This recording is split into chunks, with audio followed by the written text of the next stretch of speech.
शुभकारी है, आपके जीवन में अगर कोई ग्रह अनिष्टता प्रदान कर रहा है, तो निवेदन है शंकर के मंदिर में जो कलश लेकर आप जाए, जल लेकर जाए, उस कलश में मात्र अक्षत के 2 दाने डालकर ले जाए, मात्र 2 अक्षत के दाने। जैसे सूर्य नारायण को प्रसन्न करने के लिए अपन कुंकू डाल लेते हैं, हल्दी डाल लेते हैं जल में, या चने की दाल डाल लेते हैं जल के अंदर। सूर्य नारायण को प्रसन्न करने के लिए हमने चने की दाल डाली, कुंकू डाला, हल्दी डाली, और कभी कभी सूर्य नारायण भगवान से बहुत जरूरी काम है और वो कार्य हो ही नहीं रहा है, या तन पर कोई रोग हो गया है, तो उसको मिटाने के लिए कई बार हमने भगवान सूर्य को अर्घ देते समय सफेद फूल भी डाला है, कभी लाल फूल भी डाला है। उसी तरह भगवान शंकर से निवेदन करने के लिए, हमारी ग्रह दशा सुधारने के लिए जल के पात्र में 2 अक्षत के दाने, अक्षत भी पूर्ण अक्षत, पूर्ण अक्षत, खंडित नहीं, पूर्ण अक्षत भगवान शंकर को समर्पित कर।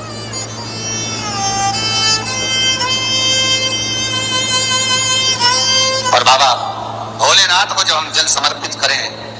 तो राहु, केतु, मंगल, शनि, शुक्र, बृहस्पति जितने ग्रह हैं सब अनुकूल हो जाते हैं महाराज, सब सारे। ये उसके लिए जो बच्चा पढ़ने में कमजोर हो, जिसका विवेक काम नहीं कर रहा हो, जो बच्चे की बुद्धि विद्या अध्ययन में नहीं रमती हो, लगती ही नहीं हो, महाराज तांबे के कलश में जल लीजिए, उस जल में अक्षत के 7 दाने डाल लीजिए। तांबे के कलश में जल हो, जल में अक्षत के 7 दाने, ये जो 7 दाने अक्षत के आप डालेंगे, जो बच्चा पढ़ने में कमजोर हो, विद्या में कमजोर हो, या बुद्धि या विवेक से कमजोर हो, मैं उनके लिए भी कहूंगा जिनकी बुद्धि ही काम नहीं करती, जो मानसिक विकलांगता के प्रति, या कई लोगों से मैं निवेदन करूंगा कि मान लो आज आपका मन शांत नहीं है, आज आपकी बुद्धि शांत नहीं है, आज आपका चित्त शांत नहीं है, आज आपका विवेक शांत नहीं है, बहुत क्रोध आ रहा है, चिड़चिड़ प्रवृत्ति हो रही, घर में अच्छा नहीं लग रहा है, परिवार में बात कर रहे हो और मन शांत नहीं है, मैं उनके लिए भी कहूंगा कि जो भगवान के मंदिर जाते हो और मंदिर में जाकर उनको चित्त ना लगता हो, भगवान के मंदिर में पहुंचकर उनको मूर्ति का दर्शन कर ठीक ना लगता हो, वहां पर भी उनको श्रेष्ठता नहीं लगती, उनके लिए भी कहूंगा चावल के 7 दाने जल के पात्र में डाल लीजिए और मात्र 5 पुष्प सफेद जल के पात्र में डाल लीजिए। दुर्वा के 3 बट, एक लंबी सी, यहां तो अभी दुर्वा नहीं है, पर एक लंबी सी जो दुर्वा होती है, दुर्वा में 3 गांठ पड़े, लंबी डंडी होगी तो 3 गांठ अपने आप आ जाएगी, 3 बट वाली दुर्वा उस जल के अंदर डाल लीजिए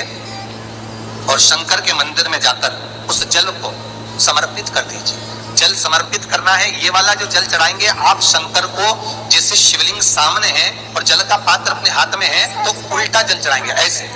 आपकी ओर मुख करा हुआ कलश भगवान शिवलिंग पर आप चढ़ाएंगे, उल्टा, इस तरह से, ऐसे नहीं चढ़ाना है उसको, इस तरह से चढ़ाना अपनी। मात्र 15 से 20 मिनट में जिसकी चित्त वृत्ति रमती नहीं हो, शांत नहीं हो रही हो, बुद्धि चित्त ना लग रहा हो, 15 से 20 मिनट में अंतर आ जाएगा, आपका हृदय चित्त प्रसन्न होगा। और बच्चों से निवेदन है, विद्या में कमजोर है, जिनकी विवेकता विकलांगता की हो, बुद्धि काम ना कर रही हो, वो जल चढ़ाने के बाद कटोरी में वो जल झेल कर उस जल का पान करना प्रारंभ कर दीजिए महाराज। 5 दिन 7 दिन पियो, आपको खुद आराम लगना प्रारंभ होगा। भगवान शंकर पर रक्त चंदन चढ़ता है, भगवान शंकर पर पीला चंदन चढ़ता है, और भगवान शंकर पर कंकु, कुंकु, रोली नहीं चढ़ता। क्यों? क्योंकि भगवान शंकर के चरण में जब चोट लगी, कुंदुक का प्रहार करते समय कुंदुक चरणों में जाकर गिरा, माता ने वर मांगा भोलेनाथ से, बाबा आपके तन पर जो आज ये रक्त देखा है कभी ना देखो। शंकर भगवान ने वर दिया, आज के बाद मुझे रक्त ना चढ़े। इसलिए कुंकु, रोली, शंकर भगवान का शिवलिंग जहां रखा रहता है, जो गोल भाग होता है, माता पार्वती जी का हस्तकमल चरण होते हैं, इस भाग पर आप कितनी भी रोली चढ़ाओ चल जाएगा, पर शिवलिंग पर कंकु, रोली, कुंकु नहीं चढ़ाओ, आसपास चढ़ाइए, चंदन चढ़ाओ, अबीर चढ़ाओ, गुलाल चढ़ाओ, जो चढ़ाना है शिव को समर्पित करो। भगवान शिव कुंद के ईश्वर हो गए। शास्त्र कहता है जिसको रोग सताए तो एक कलश जल में थोड़ा सा शहद, उंगली में शहद लेकर ओम लिखकर कुंदकेश्वर भगवान का नाम लेकर किसी भी शंकर के मंदिर में जल समर्पित कर दे। थोड़ा सा जल किसी बेलपत्र के नीचे चढ़ा दे, उस जल को नैनों से लगाकर घर लेकर आए, थोड़ा सा घर में लाकर घर के दरवाजे पर उसको जल से बिंदी लगा दे या त्रिपुंड बना दे, उस घर से रोग बीमारी दूर हो जाती है। ऐसा कुंदकेश्वर का नाम ले। सब्सक्राइब करें हमारा चैनल। लोहे से ताकतवर, जम के बोलो, अग्नि, अग्नि से ताकतवर पानी, पानी से ताकतवर मनुष्य, और मनुष्य से ताकतवर बीमारी जो अच्छे अच्छे तो निकल जाती है। कितने ही सूरमा इस भूमि पर पैदा हो गए और मर मर के चले गए। कितने ही। मनुष्य से ज्यादा ताकतवर है बीमारी, और बीमारी से ज्यादा ताकतवर है मेरा महामृत्युंजय, मेरा देव आदिदेव महादेव, जो मृत्यु जय कहलाता है, जो मौत पर भी विजय प्राप्त कर लेता है और बीमारी को भी जीत लेता है। बीमारी महामृत्युंजय वो महादेव। हम कई बार कहते हैं अगर कैंसर जैसा रोग भी हो गया, बहुत बड़ी बीमारी हो गई, आपको नहीं सद रहा और कैंसर जैसा रोग हो गया, कहीं आप जाएं डॉक्टर को दिखाएं, मना नहीं है, और उसकी टेबलेट लेने से पहले इस महादेव के चरणों की टेबलेट जरूर लेना, उसकी औषधि जरूर लेना। एक बार जहां शिव और सती का विवाह सतयुग में हुआ था, त्रिजुगी नारायण में, हम पार्वती के विवाह की बात नहीं कर रहे, हम सती के विवाह की बात कर रहे हैं। जिस भूमि पर त्रिजुगी नारायण में शिव और सती का विवाह हुआ था, जहां दक्ष प्रजापति ने माता सती का मंगल पाणी ग्रहण संस्कार करवाया था, कन्यादान किया था,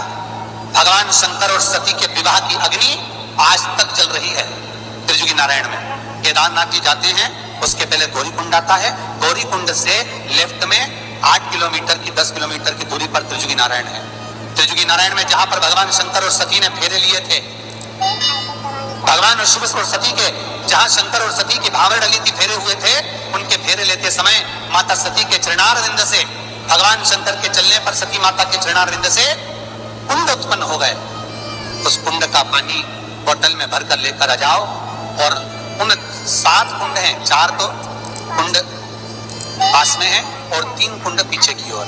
7 कुंड का जल लेकर आओ बोतल में भरकर, और जिसको कैंसर जैसी बीमारी है, सवेरे खाली पेट 1 ढक्कन 2 ढक्कन उसको पिलाना चालू करो, धीरे धीरे उसको आराम लगना चालू हो जाएगा,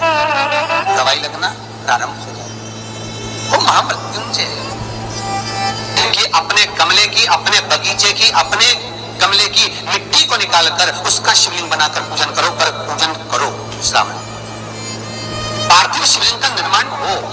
पार्थिव शिवलिंग का निर्माण करके उसकी अर्चना होना चाहिए। और ये जरूरी नहीं है कि शिवलिंग बहुत बड़ा बनाया जाए। आजकल के जमाने में तो एक फैशन का दौर भी चल रहा है कि कहीं भगवान शंकर का शिवलिंग बनाए तो बहुत बड़ा शिवलिंग बनाओ थाली के अंदर, फिर उसका अभिषेक पूजन करो। यहाँ शास्त्र वर्णन नहीं कर रहा है, यहाँ तो शास्त्र स्पष्ट कहता है, शिव महापुराण की विद्येश्वर संहिता कहती है कि आप चाहे पार्थिव शिवलिंग बनाए, आप चाहे मट्टी का आनंद भाव से शिवलिंग बनाए, आप चाहे तो घर में शिवलिंग रखें, आप चाहे तो शिवलिंग का स्मरण आप घर के अंदर लेकर आए, पर कोई भी मूर्ति यदि आपके घर में है तो वो अमुष्ट आकृति से बड़ी नहीं होना चाहिए, बस इतना बड़ा स्वरूप भगवान का होना चाहिए। और मूर्ति अंदर से पोली ना हो, अंदर से ठोस होना चाहिए।